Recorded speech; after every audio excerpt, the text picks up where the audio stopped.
Bener, anak saya titipkan ke mertua bang, jadi ikut neneknya, ya kan, karena anak saya masih setahun lebih lah pada saat itu, istri ikut belajar tahfiz, program 4 bulan. Alhamdulillah bang, qadarullah dengan izin Allah 2 bulan selesai. Subhanallah.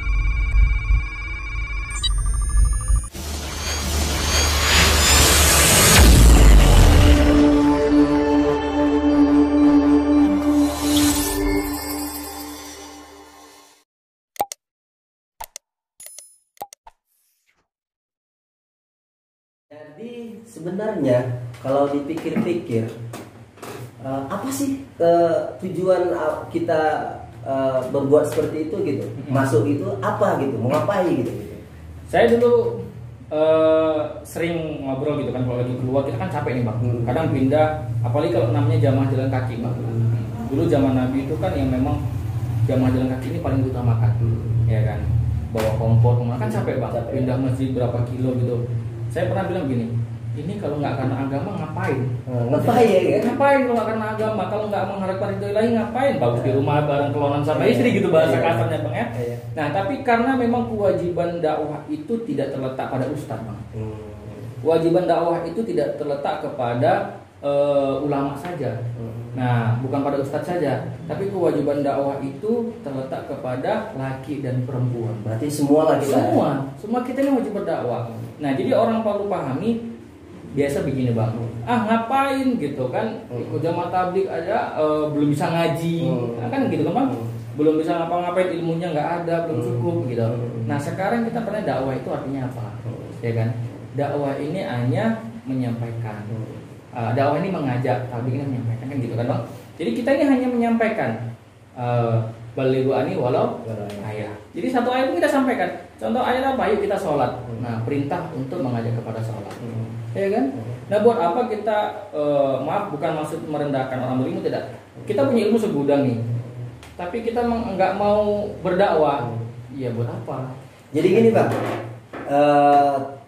kalaulah kita ikut jamaah tabligh apapun namanya itu, atau jalan gajah, ya kan, ataupun apa namanya lagi, jaulah ya kan. Kalau kita masuk situ, apa kita keluar? Nggak boleh, ya kita keluar ya. Tadi kita keluar ya. Sepakat ya kita keluar. Jadi apakah kita nggak boleh kerja bang? Ya alhamdulillah kerja bang. Jadi hari ini kalau kita keluar jalan Allah terus kita nggak kerja, apa yang kita bawa bang? Nah jadi dulu ada kisah bang. Nah ketika pemerintahan pada masa itu Abu Bakar Siddiq radhiyallahu anhu, ya kan. Jadi sebenarnya jamaah tabligh ini ngambil itibanya dari mana? Tapi kita ngambil itibak dari sahabat. Nah jadi tentang kisah-kisah sahabat. Jadi sebenarnya keluar 3 hari, 30 hari, 3 hari, 40 hari, 40, bahkan keluar setahun bang. Ulama itu, ahli ilmu itu disarankan keluarnya setahun. Itu ada dalam kisah sahabat bang. Gitu. Jadi apa tadi pertanyaan bang? Jadi dia gini, kalaulah dia keluar, katakanlah masih baru, ya kan, dia keluar. Kerja, dari masalah kerja bang ya. Nah kerjanya bagaimana? Nah jadi kembali ke kisah Abu Bakar tadi. Jadi ketika itu Abu Bakar ini memimpin umat ya kan, setelah Rasulullah SAW. Jadi ketika itu Abu Bakar pergi ke pasar jualan pakaian. Nah lantas datang sahabat yang lain, wahai Abu Bakar, kenapa engkau jualan pakaian di pasar gitu kan? Sedangkan kamu kan bisa dapat ambil gaji dari Baitul Mal. Ada masih itu bang. Nah siapa yang nggak kenal Abu Bakar Siddiq ya kan? Lantas apa kata Abu Bakar Siddiq? Wahai saudaraku, kalau aku nggak kerja di pasar, maka anak istriku mau kasih makan apa? Artinya ada usaha bang, ada asbab. Jadi kalau dalam bahasa kita itu sebenarnya perlu asbab, ya kan? Segala sesuatu di muka bumi ini perlu asbab, tetapi kita jangan yakin dengan asbab. Nah itu yang penting bang. Nah kita boleh buat asbab, tapi jangan pernah yakin kepada asbab. Karena sesungguhnya asbab itu berhajat kepada Allah bang. Nah tapi Allah itu tidak pernah berhajat kepada asbab. Nah orang menganggap seperti ini bang, kalau aku ikut keluar 3 hari, 40 hari, terus anak istriku makan apa ya? Sedangkan orang yang pergi 3 tahun, ya kan, jadi TKI, TKW dan segala macamnya, nggak ada yang heboh ya kan? Nah ada maaf kata ketika kepala rumah tangga, maaf katanya seandainya terjadi satu yang tidak diinginkan, masuk dalam pesantrennya kan, pesantren khusus ya kan, masuk dalam penjara, katakan anaknya tetap gemuk ya kan. Atau ketika finansial di rumah itu tidak cukup, tiba-tiba seorang suami meninggal dunia, ya kan, istrinya juga masih bisa hidup, anaknya masih bisa hidup kan. Jadi seperti itu. Jadi hanya ya namanya kita mau berjuang untuk agama. Jadi setannya itu banyak sebenarnya. Jadi ketika kita sudah masuk berarti Keluar, untuk Bang. keluar di jalan Allah tadi itu ya yang mau kerja itu terserah ya. Nggak Ya, ada, artinya nggak boleh gini. kamu kerja gitu. Artinya begini bang, tertibnya itu arahan dari ulama itu, ya kan, dalam waktu 1 bulan tuh keluarnya 3 hari. Iya. Jadi dikatakan begini bang, apabila zaman sahabat dahulu, ya kan, ini jadi dalil itu kan bukan hanya dalil akli ya bang, bukan hanya dalil nakli, tapi dalil akli dan segala macam dari kisah dan segala macamnya kan gitu. Jadi dikatakan pada zaman sahabat dulu, zaman Nabi dan sahabat ya kan, apabila sahabat dulu tidak 100% ambil agama ini, maka agama tidak akan tersebar ke seluruh alam. Iya. Kan Berarti gitu. intinya begini Tapi bang. belum siap bang. Oh belum lah. Kalau hari ini umat akhir zaman ini kata Nabi mengambil agama ini, ya kan, dalam beberapa kisah dan mampunya 10% aja bang, maka agamanya akan tersebar. Jadi kalau kita hitung ini ulama bang yang merumuskan ini sebenarnya ulama ya kan. Jadi ketika 10% kita ambil untuk benar-benar hidup kita ini untuk agama, sebenarnya dari 30 hari itu cuma diambil 3 hari bang, 10%-nya. Jadi 27 hari itu kita habiskan untuk kerja, untuk keduniaan kita, untuk muamalah muasyarah kita, ya kan. Iya. Nah 3 hari itu kita sisihkan waktu 3 hari hanya untuk bermunajat kepada Allah. Berarti nggak berat bang ya? Nggak berat bang. Jadi kalau dalam waktu 1 tahun itu ada berapa hari bang? 1 tahun. Nah. Kalau dia sebulan 30 hari. Nah 1 tahun ada 1 30 tahun. hari kan? Iya. Kalau 10%-nya berapa bang?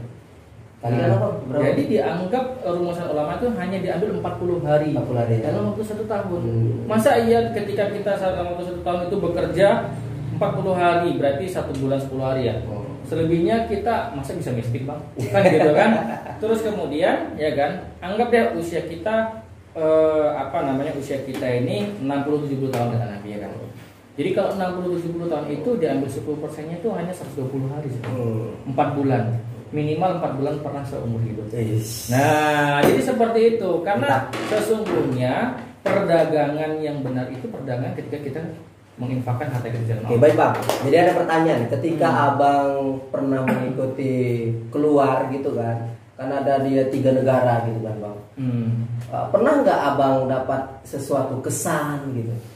Jadi begini, ini juga yang menjadi kontroversi di luar ya kan.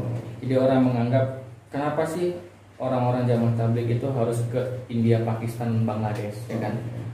Sedangkan yang seharusnya itu malah ke Makkah dan Madinah kan gitu kan? Nah sebenarnya betul. Jadi pusat dakwah yang utama itu sebenarnya di Madinah, ya kan, di Masjid Nabawi. Jadi kenapa hari ini orang-orang jamaah tabligh ini harus ke India dulu? Nah, apalagi sampai orang bilang katanya masa orang jamaah tabligh hajinya ke India ya kan? Nah ini hoax nih ya kan? Jadi sebenarnya dalam keilmuan itu kan perlu namanya sanad ya bang.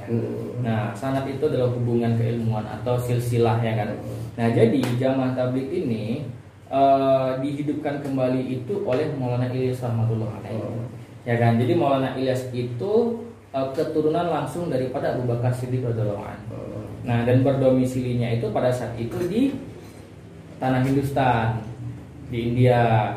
Nah jadi mulai berkembangnya itu, nah sampai diterimalah di 3 negara, India, Pakistan, Bangladesh kan gitu. Dan ketika Maulana Ilyas ini dalam apa namanya ya, biografinya apa namanya itu, kalau dalam agama itu saya lupa namanya. Nah jadi Maulana Ilyas ini menerima perintah ini sebenarnya ketika itu di Madinah. Beliau ini ahli hadis bang, Syekhul Hadis. Jadi bermimpi bertemu dengan Rasulullah. Nah artinya suruh menghidupkan lagi usaha dakwah ini kan gitu kan. Dan hari ini cucunya itu, nah Maulana Sa'ad namanya itu berada di India Mas bang. Jadi masjid pertama kali yang untuk menghidupkan itu di sana pusatnya. Nah, jadi setelah kita ke India, kita akan kenal. Nah, jadi ibarat kalau kita sebut itu India ini seperti ibu. Nah, India ini seperti ibu, Pakistan itu seperti ayah, dan Bangladesh itu seperti nenek atau kakek kita.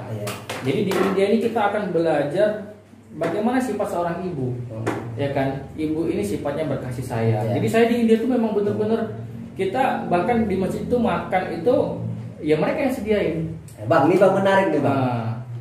Saya pernah dengar katanya abang itu ketika pergi keluar di jalan Allah pernah mengislamkan orang luar negeri. Itu gimana cerita itu? Nah, sebenarnya ini keren ya kan.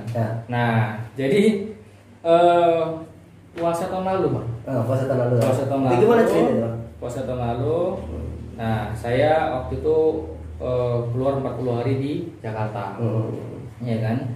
Nah, ketika itu pulang ke Medan, ya kan? Itu pas Ramadan. Pas awal-awal Ramadan kami baru pulang ke Medan. Ya kan? Naik kapal laut. Kapal laut. Nah, naik kapal laut. Nah, jadi alhamdulillah ketika itu malam Jumat, Bang. Nah, jadi sebenarnya ini ada satu kesedihan tersendiri kalau ini abang kupas nih ya kan. Karena pada saat jadi gak usah panjang-panjang bang, singkatnya bang. Jadi pada saat itu sebenarnya saya ada rekamannya bang, tapi alhamdulillah hilang handphonenya. Jadi kami ngobrol di teras kapal ya kan, dengan menikmati suasana. Ternyata saya orangnya lasak bang, jadi keliling kapal, ketemu orang bule, ngobrol-ngobrol ternyata dari Swiss. Nah, ngobrol kurang lebih kita setengah jam, kita kenalkan tentang apa itu Islam, tentang keindahan Islam gitu kan, apa itu agama. Karena saya tanya, kamu tahu Islam nggak? Ya, saya punya kawan Islam. Di sana di Swiss ada masjid nggak? Ada beberapa. Cuman saya orang non Muslim ya, kita nggak sebut agamanya bang ya. Nah, jadi ngobrol-ngobrol ternyata sambung hatinya dapat bang, ta'alluqnya dapat gitu ya. Nah, terakhir kita bimbing lah untuk bersahadat. Alhamdulillah bang, dengan senang hati dia bersahadat. Nah, bersahadat. Kemudian kebetulan saya kemana-mana pegang Quran kecil, ya kan. Nah, jadi dia tanya ini Quran ya, saya jelasin tentang kitab Quran, ya kan. Itu bang pakai bahasa apa bang? Bahasa Inggris bang. Bahasa Inggris. Apa bisa Inggris? Bahasa Inggrisnya yang Senin Kamis bang. Iya. Jadi alhamdulillah gini. Jadi itu keunikan yang saya rasakan ketika kita mengenal dunia dakwah dan kita menyerahkan seluruhnya itu hanya kepada Allah. Jadi ketika saya ke India itu juga nggak ngerti bahasa India sebenarnya. Ini uniknya nih. Jadi ketika kita pergi gitu, dia ada bahasa terzik, kita tuh bisa gitu kan menyampaikan, ngerti kita. Jadi begini, ketika kita harus beranggapan kita harus orang yang berilmu, harus berdakwah biar itu tersampaikan. Hari ini siapa bang ilmu yang paling tinggi? Ya kan kita nggak tahu ya kan bang. Nah katanya di atas langit ada langit, di atas langit ada langit gitu kan. Nah, biarkan yang menembuskan ke hatinya itu biar Allah sendiri bang. Subhanallah. Nah jadi alhamdulillah dengan bahasa yang ya kalau waktu di India sih alhamdulillah 2 bulan saya bisa bahasa Urdu bahkan gitu kan. Jadi kita lebih enak gitu kan. Nah, kalau mau lihat gimana saya menerjemah bahasa Urdu ada di channel saya, Bang. Oh, Bang, berarti Abang ini YouTuber juga, Bang? Alhamdulillah, Bang. Belajar dari Abang. Jadi gini, teman-teman. Jadi teman kita ini selain beraktivitas keluar di jalan Allah juga seorang YouTuber juga. Kalau boleh tahu apa nama channel Abang, Bang? Namanya Coleh Success Channel. Jadi teman-teman yang ingin berkunjung, yang ingin mengetahui perjalanan beliau ini bisa nanti berkunjung di Soleh Success Channel ya kawan-kawan. Jadi dengar-dengar nih bang, dengar-dengar katanya sih, dengar-dengar dari tetangga itu istrinya habis ya bang ya 30 juz. Apa betul itu bang? Dan yang lebih hebatnya habis 30 juz 4 bulan. 4 bulan coy, 4 bulan udah habis 30 juz. Subhanallah. Itu gimana ceritanya bang? Gimana coba? Merinding saya nih bang, merinding saya bang. Itu gimana ceritanya bang? Jadi alhamdulillah bang, ya ini berkat doa abang juga, berkat doa teman-teman semua ya kan. Jadi sebenarnya salah satu cita-cita saya, salah satu dream ya, bukan cita-cita ya. Dream dengan cita-cita beda kan bang. Jadi dulu saya pernah ikut dunia trainer ya.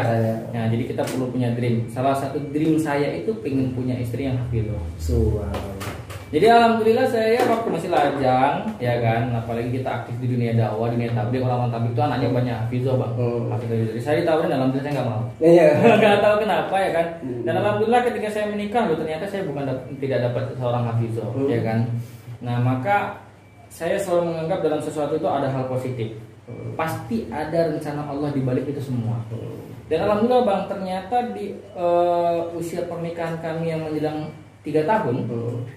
Ketika itu istri sedang hamil anak yang kedua.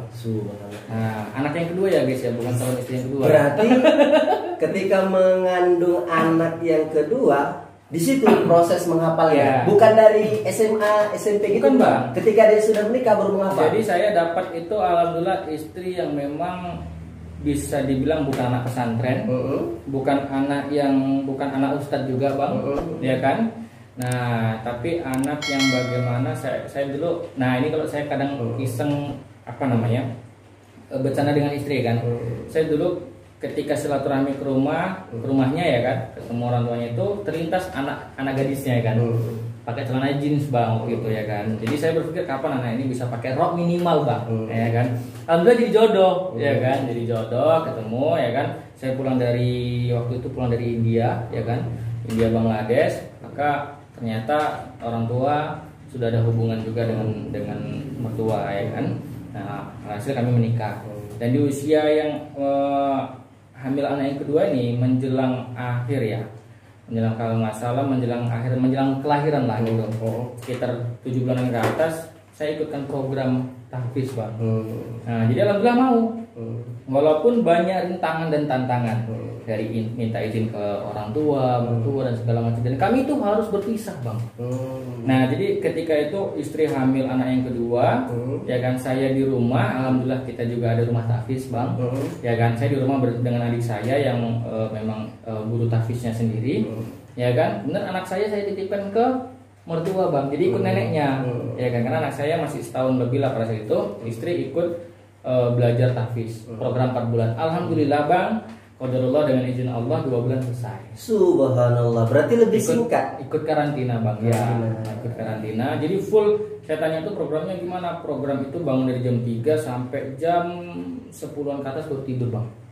Nah, jadi ya alhamdulillah berkat doa kita semua. Ternyata salah satu dream saya Allah jawab setelah menikah bang, punya istri hafizah, ya kan. Sedikit begitulah bang. Jadi begitulah guys ya, ketika kita berusaha membersihkan diri kita, ya kan, ketika kita ingin mensucikan semua baik istri, maka Allah beri kemuliaan, Allah beri sesuatu yang menurut akal sehat kita nggak mungkin, tapi mungkin kata Allah, seperti yang dialami oleh kawan kita, saudara kita ini ya. Dan alhamdulillah bang, ketika istri saya selesai gitu kan, ternyata di rumah tahfiz kita juga ada yang selesai juga 30 juz bang. Ketika sudah selesai mendirikan pondok kecil-kecil lah gitu ya, rumah tahfiz lah ya, rumah ada yang selesai juga di situ ya. Jadi kita buka rumah tahfiz ya kan. Nah jadi saya berpikir kemarin begini bang, karena adik saya kan cowok ini. Nah adik saya laki-laki mengajari program tahfiz laki-laki. Nah terus kalau perempuan siapa yang ngajarin? Kalau kita cari guru dari luar kan terkadang visi misinya belum nyatu bang ya, karena kita masih baru merintis kan gitu. Jadi korban istri lah bang. Jadi korban yang baik kan. Nah kita suruh ngafal. Dan alhamdulillah ketika istri selesai, ternyata di rumah tahfiz ada yang selesai. Jadi kita di rumah tahfiz itu ada beberapa program, salah satunya tahfiz reguler dan tahfiz weekend. Jadi reguler ini untuk anak-anak, weekend ini untuk yang sudah sibuk bang. Nah jadi teman-teman mahasiswa, pekerja ya kan, yang memang nggak punya waktu tapi masih cinta dengan Quran, ya kan. Nah masih ingin lebih dekat dengan Al-Quran, boleh ya kan, kita belajar sama. Alamatnya di mana bang? Alamatnya? Nah alamatnya di Jalan Benteng Hilir bang. Benteng Hilir. Jalan Benteng Hilir. Nomor? Dusun XIV. Nomor 68. Nah nanti boleh abang cantumin di deskripsi bang ya. Nah atau cari di Google Maps boleh, Rumah Tahfiz Nurul Madani QTA, ya kan, Rumah Tahfiz Nurul Madani kita itu ketemu. Nah jadi ketika itu anak itu masih kuliah bang, semester akhir lagi nyusun skripsi, ya kan, di Unimed. Nah jadi proses ngafal, teman-temannya 1 juz saja kadang belum dapat bang. Nah alhamdulillah dia ternyata kita lihat perkembangan bagus. Nah dalam 1 bulan pertama itu bagus. Jadi 1 bulan kedua itu kita press memang. Karena masa liburan ya, karena kita press, alhamdulillah selesai bang 30 juz. Nah kalau masalah strategi dan sistem menghafalnya itu adik saya yang lebih tahu paham karena langsung mengajari ya. Kalau saya bagian nengok-nengok ya bang. Iya. Direkturnya langsung ya kan. Bagian nengok-nengok aja. Oke baik, alhamdulillah kita sudah tercerahkan lah bagi teman-teman yang. Tapi gini bang, sebelum saya potong ya. Jadi biar teman-teman ini nggak penasaran ya kan, nggak penasaran apakah ini hanya sekedar cakap-cakap saja kan gitu kan. Nah apakah ini benar-benar real? Jadi teman-teman boleh langsung untuk melihat rumah Tafis ini kalau nggak sempat berkunjung bisa langsung kunjungi channelnya bang. Iya. Nah, gimana tadi channelnya bang?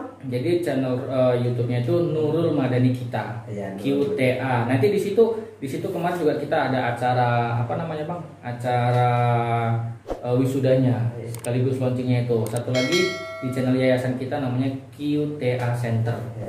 Nah jadi di sana nanti lengkap bisa lihat siapa yang kemarin waktu acara itu wisuda dan segala macamnya. Nah, jadi memang real. Alhamdulillah ya berkat doa kita semuanya. Doakan bisa besar lagi.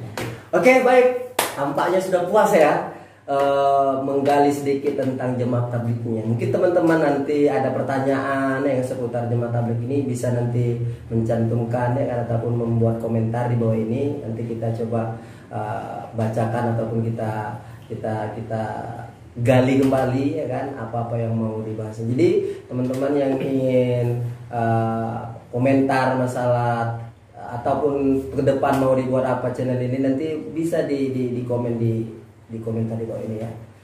Kita terima kasih bang. Semoga apa-apa yang kita lakukan ini bang, kalau kita berdakwahnya, jadi gini bang, jemaah sekarang kan orang milenial bang, ya berdakwah bukan hanya sekedar di dunia nyata, tapi kita sekarang di dunia maya. Di dunia maya. Insya Allah bang ya. Insya Allah. Dan cukup sekian bincang-bincang hangat kepada teman kita, saudara kita, ustadz kita juga ya kan. Semoga video ini menjadi inovasi ataupun menjadi motivasi buat kita semua ya kan. Jangan suka menjudge seseorang, kita lihat dulu ya sebagai pembelajaran buat kita semua. Oke itu aja dan saya akhiri dengan wabillahi taufiq wal hidayah. Wassalamualaikum warahmatullahi wabarakatuh.